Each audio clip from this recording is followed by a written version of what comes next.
Hey guys, it's Lily and I am back for Kill Your Stereo today and the faction after a small lineup change, a Unify appearance last weekend, and the release of their latest track, Deathtouch. I'm so stoked to be joined by new vocalist Bailey from Gravemind. How are you going, Bailey? I'm going good. Happy to be here. Oh, we're so happy to have you, and I'm really excited to be having this chat. It's such an exciting time for your band. Yeah, it's definitely been pretty crazy. Definitely something new and a little bit overwhelming for me, but I'm here for the ride and having a good time. Oh, I'm glad to hear it. I feel like they've really kind of chucked you in the deep end. But before we get to you joining the band, I really want to hone in on this track, Deathtouch. It's such a ripper track, dude. Like, it's got this familiar Gravemind sound, but almost like with a step up because of your incredible vocal range and those cleans that come in. Like, absolutely love it. How has the response been to the track so far? Generally, it has been really great. I mean, for me, it's the biggest thing that I've ever done, and I couldn't be happier with the response. I mean, of course, you'll get the few deathcore guys that are like, oh, you shouldn't have cleans in there, it should just be screaming. But I definitely, think the track called for it, and I'm glad that we went along that route because it does open up a lot of new avenues for Gravemind as well. But yeah, I've been super stoked with how everything's been going with it so far. Oh, that makes me really happy. And I had to share with you one of the comments that one of my best friends actually made. He came to me and was like, did Gravemind get a new vocalist? And I was like, yeah, dude. And he was like, I didn't even realize because he fits in so well. He's like, it wasn't until the cleans came in that I even realized they had a new vocalist. And I was like, oh, I have to tell Bailey that. I hope it makes him smile. Oh, that's so awesome to hear. I love that.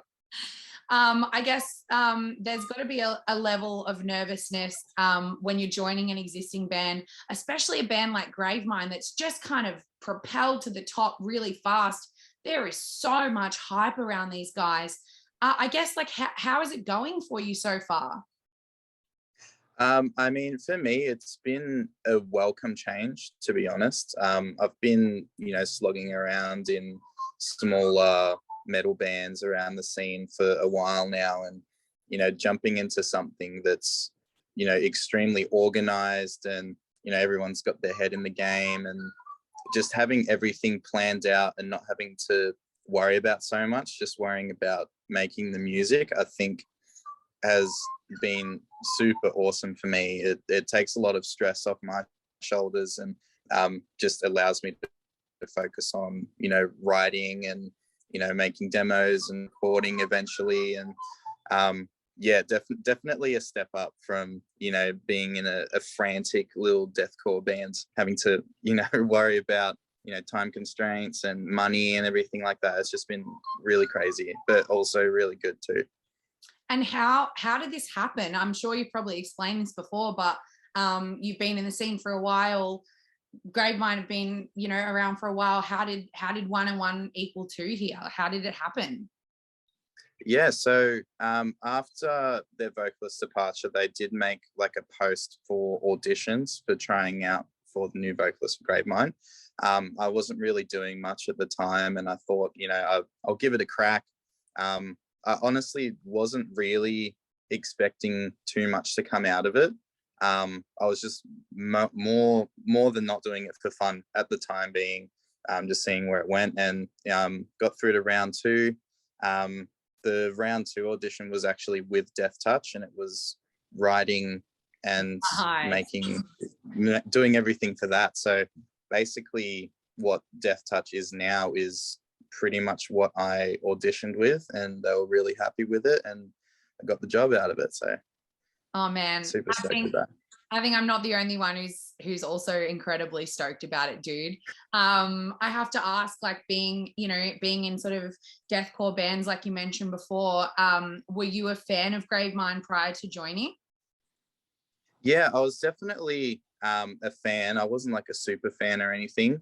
Like, I enjoyed their music when it came on, and I've been to a couple of shows here and there, but Yeah, I think after, the guys came to me and were happy with everything, and, having to learn the songs as well, for live shows, it really set in like a deep appreciation for the songs that they've done and really getting in and learning them. I'd probably call myself a super fan now, but being my own band now, yeah, it's pretty cool. And, being happy with the music that they're making as well makes it all better. Oh, all positive things on your end. I love it. You just sort of talked about like learning the old songs, and obviously you've just performed last weekend at Unifi Forever with Deathtouch at some of the older tracks. There were a few technical challenges to begin with, but when you ripped that off and jumped in, oh dude, it was bloody electric. I guess I wanted to ask, like, how did it feel for you, and talk me through the set and the performance? Yeah, definitely. I mean, before Unify, I hadn't played a show myself in probably about 3 years. And back then, the biggest crowds that I was playing to was probably like 250 people. Yep. Jumping into a festival setting for my first show with Gravemind was extremely nerve-wracking beforehand. But as soon as you get into that mode where you walk out on stage and you're like, all right, this is happening now, there's nothing that I can do, the mindset just completely switches and you're not nervous anymore. To be honest, the whole thing like didn't even seem real. Like, even looking back at it in my own memories now, it's like, oh, that didn't even happen. That was like just like something that you see in a movie. Yeah, exactly. The technical issues that we were having, I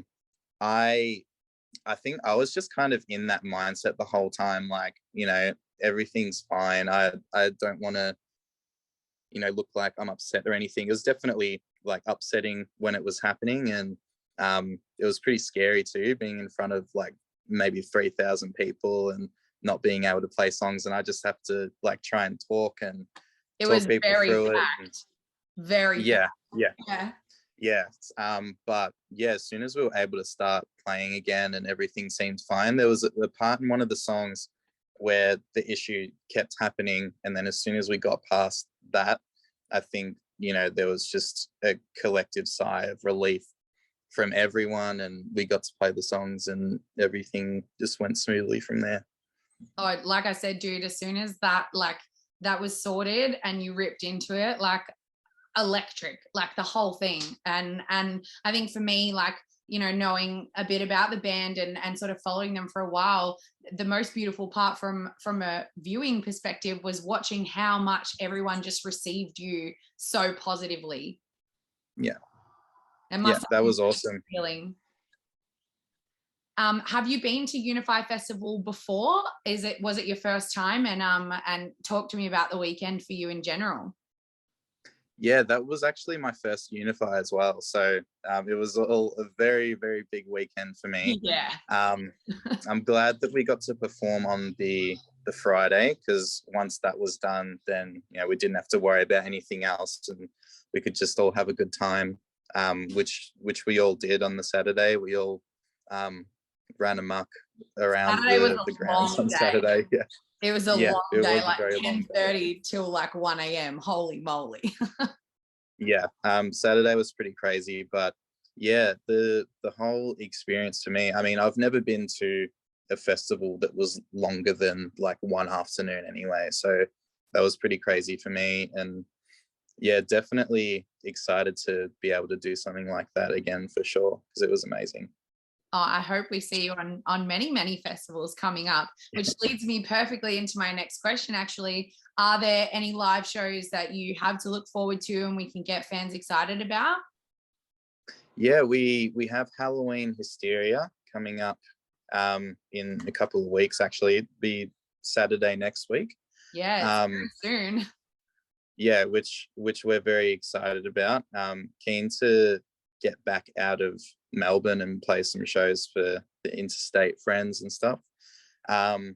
Everything else that we've got in the works is pretty hush hush at the moment, but we've also got That's enough. Yeah, we've got Europe in September as well, which is absolutely huge, that we're definitely all looking forward to and planning everything out and getting ready for that. So, but yeah, in the meantime, there'll be a couple other things that pop up, but yeah, in the shadows for now. Awesome. I can't wait to hear about it.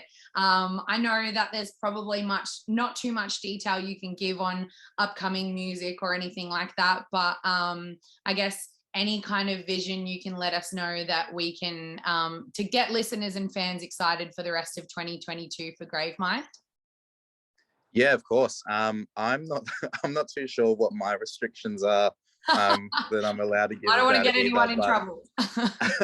No, but there'll definitely be some more Gravemind in 2022 for sure.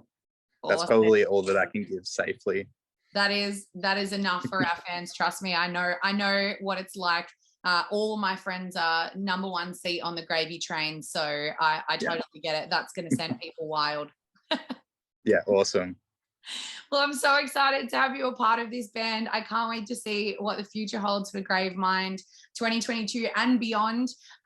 Everyone, if you haven't already, please, dear God, check out Deathtouch, because holy crap, it is an absolute banger, and Bailey just has taken this band to an entire new level. Thank you so much, Bailey, and good luck at Halloween Hysteria next weekend. No, thank you so much for having me. It's been a pleasure. My absolute pleasure. We'll chat soon.